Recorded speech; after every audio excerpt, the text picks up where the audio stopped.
E aí pessoal, tudo certinho com vocês? Estou aqui para mais um vídeo e no vídeo de hoje eu vou finalmente encerrar a Era Vargas aqui nesse canal. Depois, como eu disse, vai sair vídeos avulsos sobre esse período, mas não vai sair de uma forma certinha, né? Seguindo uma cronologia. Agora vai sair mais vídeo avulso. Enquanto isso, eu vou falar sobre outros aspectos históricos, outras histórias, entendeu? Sem muita enrolação, já deu o recado. Vamos pro vídeo.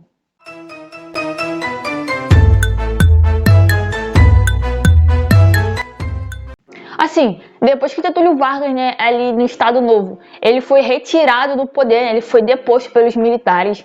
A galera achou que ele realmente não iria voltar mais para na política. Mas como eu disse, né, depois ali da deposição dele, veio as eleições, quem ganhou foi Gaspar Dutra. E, cara, ele ficou ali agindo, assim, nos bastidores ali do governo de Dutra, mas não com muito vigor, assim, ele estava ali, mas ao mesmo tempo não estava, sabe? Então, quando chegou as eleições de 1950, adivinha quem ganhou? Getúlio Vargas, cara. Ele mesmo, ele ganhou, tá ligado? Depois de ele ter passado por 30, 32, Estado Novo, a galera já tinha uma experiência não tão boa assim com Getúlio Vargas no poder. Ele foi eleito novamente, agora ele foi eleito mesmo. Ele foi eleito pelo povo, cara. Ele voltou nos braços do povo. Ele ganhou com quase 50% dos votos, desbancando novamente a UDN e o brigadeiro Eduardo Gomes, o que chateou bastante a oposição, ainda mais a UDN, né? Que estava tentando já eleger um candidato há muito tempo, mas não estava rolando. E vocês vão ver que mais pra frente, né, a gente vai falar sobre outros governos, JK, eles também não conseguiram, cara. Só depois que eles conseguiram com... Cara, eu esqueci o nome do cara agora, do presidente, cara, da vassourinha. Esqueci o nome. Jânio Quadros. Ali eles vão conseguir com o Jânio, mas não deu muito certo, sabe? Então, assim, a princípio ninguém tentou impedir a posse de Vargas do seu vice, Café Filho, ninguém. Até mesmo os militares que depuseram ele ficaram tipo, tá bom, Getúlio, agora você vai vir um novo cenário político, vai ter que lidar com a democracia, vai ter que lidar com a imprensa, vai ter que lidar com os partidos políticos mais fortes. Então a galera meio que deixou isso pra lá e deixou Getúlio Vargas assumir. Só a UDN, né, como eu disse, que ficou de graça, porque não achou justo essa eleição, né, então tentou entrar com pedido pra anular a eleição, só que, cara, o juiz falou assim, pô, já fez tudo certinho de acordo com a democracia, deixa o cara governar, sabe? Foi basicamente isso, não deu em nada essa reivindicação da UDN. Então, assim, as primeiras medidas que Getúlio Vargas tomou foi tentar se aproximar novamente ali dos setores conservadores, da burguesia, da elite ali, novamente, para poder, né, tentar acertar as coisas que ficarem abertas ali no Estado Novo. Ele tentou meio que, não, galera, né, se não, desculpa, tá, agora eu vou governar tranquilo, nada de ditadura de novo, sabe? Mas aí ele logo se voltou novamente para as massas, né, para os trabalhadores, e o que chateou muito a elite, né, que achou que ia ter só exclusividade de Vargas, só que não. Ele continuou a sua política ali de 30, 32, Estado Novo, ele continuou agora em 50, novamente com as massas. Então isso começou a incomodar bastante também os setores ali das elites, né, como eu disse. Então, a partir daí começou uma decadência, assim, no governo dele. Assim que ele já assumiu, ele já começou a enfrentar diversos fatores. Como eu disse, a cena política que ele encontrava agora em 50 não era mais a de 37, porque a de 37 ele era um ditador. Então ele conseguia controlar ali a cena toda a favor dele. Agora não, agora ele tem que agir conforme os meios democráticos. E ele era, tipo, um cara que não seguia a democracia, não gostava de democracia, ele gostava de ser um ditador mesmo. Então ele encontrou esse cenário. E com isso ele vai começar a entrar numa série de crises. Por quê? Os partidos políticos agora estavam com força. Antes, no governo dele passado, né? Antes de Dutra, os partidos políticos estavam extintos, porque só tinha um partido, que era ele. Entendeu? Então, ele teve que lidar com isso e ele não conseguiu a maioria no Congresso. Então, isso já dificultou ainda mais ele, tipo, de governar melhor, sabe? Porque só tem a galera do PTB aqui, do PSD aqui, tá tranquilo, porque é a galera do meu partido. Então ele não conseguiu essa maioria na época, então isso dificultou, mas isso não atrapalhou também a aprovação de coisas importantes. Ficaram perturbando, mas quando a parada era séria, eles iam lá e votavam a favor. Então ele encontrou essa dificuldade mais ou menos aí de acertar uma relação estável entre partido político e o governo. Mesmo com essa instabilidade ali entre partidos políticos e o governo, Getúlio Vargas encontrou outro obstáculo, porque a oposição odiava Getúlio Vargas nessa época, entendeu? Odiava mesmo, principalmente a UDN ali de Carlos Lacerda e companhia, odiava Getúlio Vargas. Então tudo eles usavam contra o governo, contra Vargas, para tentar manchar e desgastar ainda mais essa figura que já vinha sendo desgastada ao longo dos seus governos, né? Desde 30 já vinha sofrendo um desgaste, então eles queriam mais ainda. Então diversas denúncias de corrupção começaram a surgir e a denúncia mais famosa, né, foi a denúncia de João Neves, se eu não me engano, isso, João Neves, que consistia basicamente em uma denúncia que Vargas estaria fazendo um plano juntamente com Perón, presidente da Argentina, né, que também era populista e tudo mais. Então, nessa época tava aí Perón, Vargas. Então, a denúncia era meio que isso: Vargas e Perón fazendo um plano para formar um bloco hegemônico, o ABC, Brasil, Argentina e Chile, para fazer frente ao imperialismo americano, entendeu? Meio que afrontar os Estados Unidos mesmo. Tipo assim, cara, esquece a América Latina é nós aqui, Brasil, Argentina, Chile. Entendeu? Era basicamente isso que eles queriam. E isso abalou a relação dos Estados Unidos com o Brasil, que já não vinha, assim, muito boa, né? Porque em 53 teve a troca de governo para outro presidente. Depois eu boto o nome dele aí, porque é inglês e eu não sei inglês. E depois eu boto o nome dele aí, a fotinha. Então, com a posse desse presidente, a comissão mista, se eu não me engano, ela foi suspensa, que basicamente era diversos acordos econômicos com o Brasil, né? Esses dois governos, o americano e o brasileiro. Então, quando esse cara assumiu, ele simplesmente acabou com essas regalias, vamos dizer assim, esses acordos com o governo brasileiro. E isso chateou muito Getúlio Vargas, que começou a tomar uma série de medidas, cara. Botou 10% aí de taxa, aí depois eu boto certinho, da remessa de lucro, que eu li aqui, remessa de lucro, 10% de remessa de lucro. E isso atrapalhou demais, né, a questão do mercado internacional e tudo mais. Então, foi uma resposta de Getúlio a esse rompimento com o governo americano. E o cara lá dos Estados Unidos já falou que o governo de Perón e de Vargas não seriam mais tolerados naquela época. Porque se a gente prestar atenção, 50 já é a época da Guerra Fria, já está no contexto da Guerra Fria, um contexto muito polarizado.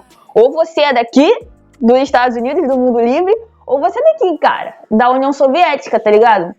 Então começou essa polarização. Então esses governos que aparentemente tinham um caráter de esquerda meio estranho, sabe? Eles começaram a, tipo assim, não, a gente não quer esse tipo de governo, a gente também não vai apoiar esse tipo de governo. Então, meio que foi fazendo uma ruptura mesmo. E aí, com esse rompimento, cara, a questão econômica do Brasil começou a decair também. A economia começou a ficar muito ruim, mesmo ele tendo participado da guerra e tudo mais, né?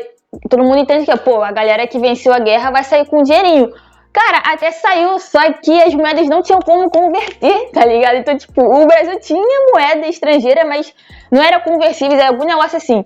Então, o que piorou mais ainda a questão da economia, cara. E nessa época aí, a galera já tava se revoltando, os sindicatos já estavam ficando fora de controle. Em 37, né, no Estado Novo, Getúlio, ele conseguiu, desde 30, né, no caso, ele sempre conseguiu controlar, aí botar o sindicato na coleira, mas dessa vez já tava, o cenário já é outro, então assim, ficou muito doido, cara, para Getúlio Vargas controlar essa situação da crise externa, interna, econômica, sindicatos, a galera perturbando novamente.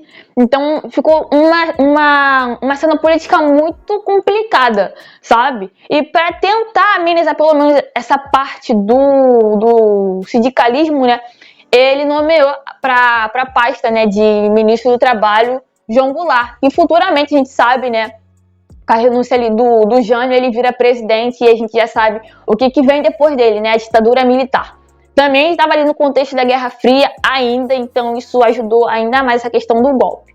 Mas enfim, voltando aqui pro Jango, né, ele virou ministro e essa figura do Jango, né, ele, na minha visão pelo menos, ele era muito mais assim, dado às massas do que Getúlio. Getúlio, acho que ele tinha tipo uma barreira, sabe? Eu tô com vocês, mas tem uma barreira, é presidente e massa. O Jango não, ele já ultrapassava essa barreira. Até quando ele foi presidente mesmo, ele chegava ali, sabe? O trabalhador sentava com o trabalhador e tudo mais, não era presidente, não era o Jango, tá ligado? Então, na minha visão, ele conseguiu restabelecer esse vínculo novamente, não um vínculo forte, porque já não dava mais para fazer um vínculo forte naquela época, porque estava muito desgastado o governo e tudo mais. Ele conseguiu novamente trazer a massa um pouco mais para perto de Getúlio Vargas novamente, conseguiu controlar, fazer essa ponte de massa e governo novamente.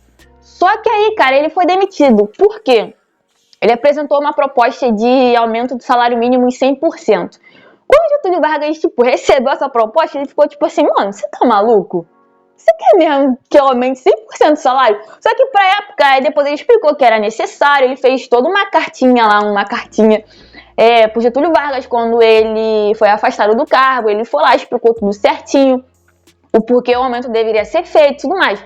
Só que aí o Jango saiu, e também tinha muita questão dele ser muito dado às massas, né? A galera começou a falar, os opositores, Jango é o representante comunista no governo de Vargas, é o cara a ser combatido também. Além de Vargas, Jango também deve ser combatido. Então, juntou tudo isso e ele acabou sendo afastado do cargo. Mas depois, cara, Getúlio Vargas, depois que entendeu a manobra ali de Jango, viu que realmente era necessário aumentar o salário, ele foi lá e aumentou o salário. E adivinha o que aconteceu? Deu ruim novamente. Então, assim, Getúlio ele aumentou o salário em 100%, sendo que ele fez isso num cenário muito complicado, cara. Muito complicado mesmo aquele período. Porque ele tava tendo crise econômica. O maluco vai e me aumenta o salário em 100%. Os empresários vão falar o quê? Pô, Getúlio Vargas tá maluco, não é possível. Ele tá vendo que tá tendo crise, tá vendo que o negócio não tá bom pro lado dele e ele quer fazer isso. Então ficou um clima muito complicado para Getúlio Vargas lidar, ainda mais com o Jango fora ali do cenário, né? Ele achou que isso iria meio que amenizar, olha, o comunista ele saiu. Não, porque a cena política estava totalmente mudada, estava totalmente desgastada. Então, houve greves, né? A galera, não, eu não vou aderir a essa parada aí de salário mínimo. E isso começou a ficar um clima muito insuportável para Getúlio Vargas. E a oposição, né, óbvio, começou a se aproveitar disso, começou a pressionar com mais força Getúlio Vargas. Tipo assim, olha só, você tem que sair do poder. Você vai renunciar? Eu não vou renunciar. Então a gente vai tirar você de alguma forma. E aí a UDN, ela começou, né, principalmente a UDN e alguns setores do exército começaram a desenvolver um caráter golpista. Tipo assim, Getúlio Vargas não vai sair sozinho, então a gente vai tirar, vai aplicar um golpe. Então, basicamente, esse era o plano ali da oposição, tirar Getúlio Vargas de qualquer jeito. Então, como eu falei, tudo era usado para atingir ele, tudo. Se o cara espirrasse, ia falar, Getúlio Vargas está transmitindo gripe por aí, não sei o que, tem que sair, sabe? Era mais ou menos isso, sabe? Tudo era contra Getúlio Vargas. E nessa crise toda aí aconteceu um episódio muito famoso que ficou associado à figura de Vargas, que foi o atentado da Rua Toneleiro. Que a galera falou, tipo assim, olha só, Getúlio Vargas mandou matar Carlos Lacerda, mas só que não deu certo, porque acabou ferindo o major da aeronáutica Rubem Vaz, que era meio que um guarda-costas de Lacerda. Então, assim, esse atentado, né, o cara foi morto. O tiro era pra Lacerda, ele até ficou baleado lá na perna, se não me engano. Era pra Lacerda, sabe? Porque Lacerda era, o inimigo mor de Getúlio Vargas naquela época, sabe? Ele era o cara que hoje ia perturbar muito na cena política, sabe? Ele perturbou demais Getúlio Vargas, cara, demais. Ele era muito chato, sabe? Muito chato. Então, era pra ele, sabe? Essa bala era pra ele. Só que acabou pegando no cara, né? Teve uma troca de tiros ali e tudo mais, e ele acabou sendo morto.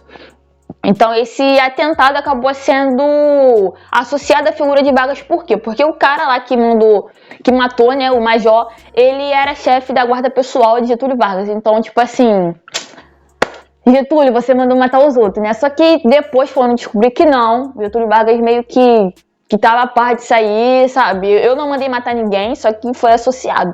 Então, esse episódio, somado com a questão dos Estados Unidos, somando com a crise econômica, ficou um clima muito instável para Getúlio Vargas assim sustentar. Mas ele tava aguentando de boa, ele tava tipo tudo tranquilão, né? Ele tava aguentando mesmo. Então, assim, o exército falou, cara, ou é agora ou é nunca, ou ele sai ou a gente tira ele. Eles perguntaram, Getúlio Vargas, você quer sair? Ele falou que ele não ia sair, né? Então você já sabe o que vai acontecer. Então, ali na madrugada do dia 24 de agosto de 1954, se eu não me engano, 54, o atentado foi dias antes, 5 de agosto, foi no começo do mês. A morte de Getúlio Vargas foi no final do mês, praticamente. Ele estava ali, reunido na madrugada do dia 24, né, antes do suicídio. Ele estava reunido ali com alguns aliados, né, em uma reunião, quando a galera falou, Getúlio, olha só, o exército não está mais de brincadeira. Eles vão tirar você, se você não renunciar. E Getúlio Vargas, ele meio que... O suicídio dele foi meio que, na minha cabeça, pelo menos, foi algo muito esperto. Por quê? Se ele renuncia, é um rompimento dele com a massa que elegeu, sabe? A massa elegeu ele. Agora, ele sair vai deixar meio que a galera abandonada. Então, o que é melhor? Sair de uma forma triunfal. O suicídio dele saiu como uma forma heróica. Então, quando acabou essa reunião aí, ele foi pro quarto. Aí ele se matou, ele deu um tiro no próprio peito. Então, assim, a renúncia não cabia a Getúlio Vargas. Ele não iria renunciar. Não iria. Porque, como eu disse, a renúncia seria tipo uma quebra com a massa. Então, ele queria levar esse vínculo muito além com a massa. Então, ele preferiu fazer esse ato heróico. Tipo, caraca, cara, Getúlio Vargas, ele se matou por conta das oposições, por conta da pressão, tudo por nossa causa, sabe? Tipo, a população pensando, basicamente, isso. Tipo, Getúlio Vargas, ele meio que foi Jesus, tá ligado? Ele levou todas as dores em cima dele e fez isso, sabe? Nossa, que exemplo doido. Mas foi basicamente isso. Então, ele foi, se matou. E no dia seguinte, ali do dia 24, a galera acordou com essa notícia, assim, doida, tá ligado? Uma notícia muito sombria, né? Tipo, pô, o presidente se matou, cara. Se matou. E a galera ficou tipo, mano, se matou, mas ontem ele tava vivo. E a população começou a ficar, caraca, mano, que merda é essa que tá acontecendo, entendeu? Foi meio que isso. Então, a galera que antes, né, a população também tava muito insatisfeita com Getúlio Vargas, né, com os rumos que o governo tava levando, com essa crise econômica e tudo mais. E também a questão da Guerra Fria, cara. A Guerra Fria tava influenciando muito o governo brasileiro. Cara, acho que a Guerra Fria influenciou a maioria dos governos globais daquela época, né? A gente vai ver mais pra frente, né, a questão do golpe. Então, cara, a galera ficou tipo, mano, Getúlio Vargas morreu, e agora, cara? A gente tá sem pai, porque ele era o pai dos pobres. Tipo, acabou, mano, Getúlio Vargas morreu. Era tipo isso. Então, a galera que antes estava contra Getúlio, agora começou a ficar a favor novamente. Aí começou a acusar a oposição e teve quebra-quebra. A galera foi lá nos Correios, nas imprensas que eram contra Getúlio Vargas, entendeu? A maioria das imprensas naquela época já estava contra Getúlio Vargas. Se eu não me engano, acho que 1 ou 2 jornais estavam ainda apoiando ele. O resto estava tudo de oposição. A galera foi lá, quebrou isso, quebrou a embaixada dos Estados Unidos. Cara, a galera fez a lenha, entendeu? Tipo, caraca, vocês são culpados pela morte de Getúlio Vargas, então a gente vai pegar vocês. Então teve quebra-quebra, olha, só bagunça no Rio de Janeiro, entendeu? Então o comércio fechou, as escolas liberaram os alunos, porque ficou um clima muito doido, cara, depois dessa morte aí. E, assim, uma multidão foi pro velório dele, uma multidão.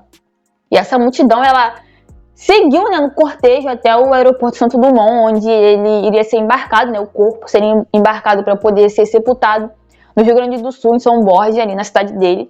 E, cara, enquanto a galera tava seguindo, né, em direção ao aeroporto, passaram ali na frente do quartel-general da Aeronáutica. E aí você já pode imaginar o que aconteceu. Quebra-quebra. A galera começou a tacar pedra, começou a tacar pau. Aí os militares vieram, foram revidar, deram tiro. E era uma confusão, a galera correndo, a galera sendo pisoteada, dando tiro pra cá, pau pra lá, era uma confusão. Então, essas confusões, assim, elas duraram algumas semanas, dias, no Rio de Janeiro, cara, porque a galera meio que não aceitou a morte de Getúlio Vargas, sabe? Então, assim, perder ele dessa forma foi algo traumático pra galera que elegeu, né? Pra quem gostava muito de Getúlio Vargas, né? E essa morte dele atrapalhou os planos da oposição, né? Principalmente da UDN, que queria tirar ele através de um golpe. Assim, não conseguiram tirar Getúlio Vargas porque ele mesmo se retirou de uma forma muito drástica, sabe? Então ele fez um rompimento ali e acabou. E assim, eu acho que assim, acabou o vídeo, tá ligado? Acabou o vídeo. Ele se matou e é isso aí que a gente sabe. A gente traz legados da era Vargas, mesmo assim, a CLT, a Petrobras e tudo mais são alguns legados da era Vargas. Isso a gente não tem como, assim, romper, sabe? E, cara, foi o que eu falei, esse suicídio dele foi algo muito bem pensado, muito bem bolado. Não foi nada assim, ai, eu tô pressionada, vou me matar. Não, ele já tinha esse caráter de suicídio desde a Revolução de 30, quando ele tava saindo ali de Porto Alegre em direção ao Rio de Janeiro. Ele escreveu uma carta falando que se a Revolução não desse certo, ele ia se matar. Ponto, tá ligado? Assim, então o cara já tinha esse inclinamento pra uma coisa mais suicida, sabe? Uma coisa bem doentia, né? Bom, vamos botar aqui. Então, foi o que eu falei, esse suicídio dele foi algo heróico. Na época foi marcado, tipo, caraca, cara, Getúlio Vargas, o homem, cara, o homem. Ele sustentou, suportou tudo, mas ele não conseguiu aguentar até o final, mas ele se matou e tudo mais por conta da gente, pra poder livrar a gente. Tá lá na Carta Testamento, eu não sei quantos de vocês já tiveram oportunidade de ler, né? Então, assim, foi algo muito doido, cara, essa questão do suicídio, a questão da era Vargas em si, desde 30 a 54, sabe? Então, assim, a gente carrega legado do Getúlio Vargas até hoje, querendo você ou não, gostando você ou não, a gente carrega isso. Então, a era Vargas foi essa questão doida aí que vocês viram, desde a Revolução de 30, ele em 32 afrontando os paulistas, 37 botando um Estado novo, fazendo uma ditadura ali, né, mais populista. Nessa época ele tava, como eu falei, Perón, né, tinha Perón na Argentina, tinha o Lázaro lá no México. Futuramente eu vou falar sobre um pouquinho sobre o populismo, né, aqui na América Latina, que também é muito bom, cara. Perón também, vou falar sobre Perón aqui, vale muito a pena falar sobre Perón. E, cara, foi isso, entendeu? Foi esse a era Vargas, sabe? E é isso aí, tá bom, gente? Esse foi o vídeo de hoje, tá bom? Espero que vocês tenham gostado do vídeo. Ficou grande, né? Porque esse segundo governo aí é meio complicado um pouquinho de falar. Eu ainda tentei resumir bastante, porque são muitos acontecimentos e tudo mais. Mas foi isso, tá? Esse foi o vídeo. Acabamos a era Vargas finalmente. É isso aí. Se você gostou do vídeo, não se esqueça de deixar o like, de se inscrever. Se você gostou muito do meu conteúdo, compartilha esse vídeo aí, tá? Pô, dá uma moral aí, cara. Dá uma moral aí. E se você gostar, né? Gostou da minha pessoa, quiser me seguir nas redes sociais, tá aí. Aí meu Insta, meu Facebook. Pode seguir lá que eu sigo de volta numa boa. Não tem problema, eu troco ideia também. Enfim, pode seguir lá. E como eu disse, se você gosta de uma parada mais artística, eu também tenho um canal onde eu falo sobre isso. Também tá na descrição aí, se você quiser me dar esse apoio, eu vou agradecer. E é isso aí, gente. Muito obrigado por assistir até aqui e até o próximo vídeo.